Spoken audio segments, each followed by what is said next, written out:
Chris instinctively moved towards the figure, his steps silent on the damp planks. As he drew closer, the figure shifted, melting further into the darkness. Chris's senses, already heightened by his grief and the nascent power stirring within him, went into overdrive. He could smell the cheap cologne, the stale tobacco, and something else. A metallic tang, like old blood. Police! Chris's voice cut through the night, sharper than he intended.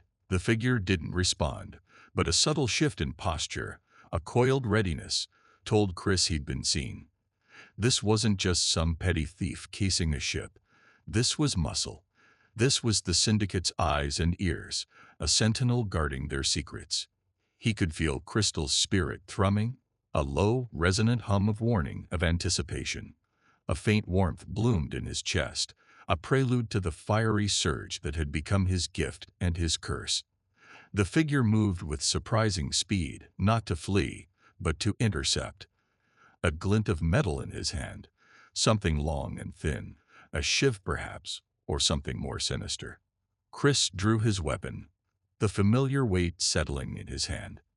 "Drop it," Chris commanded, his voice steady, though his heart hammered against his ribs.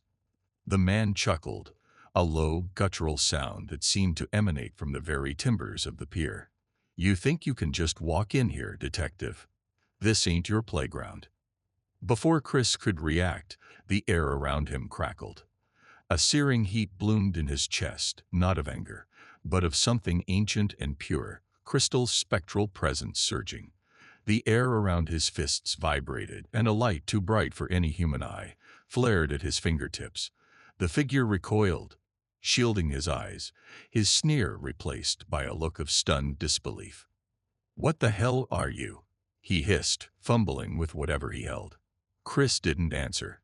He couldn't.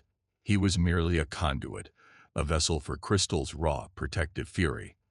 The light intensified, bathing the immediate area in an otherworldly glow, pushing back the encroaching darkness, forcing the shadows to retreat. The scent of ozone filled the air, mingling with the salt and decay. This was new, this direct, aggressive manifestation. It was more than just a feeling, more than a subtle nudge. It was an eruption. The man, disoriented and clearly unnerved, used the distraction to his advantage. He lunged, not at Chris directly, but towards a stack of crates.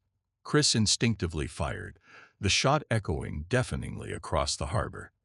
The bullet struck true, but the man, fueled by a desperate primal fear, scrambled over the crates and disappeared into the maze of the docks.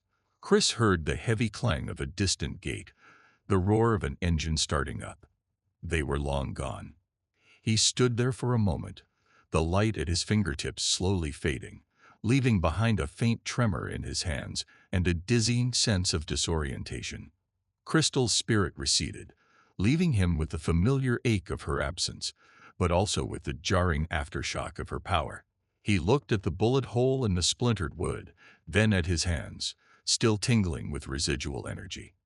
This wasn't just grief anymore. This was something else, something dangerous and potent.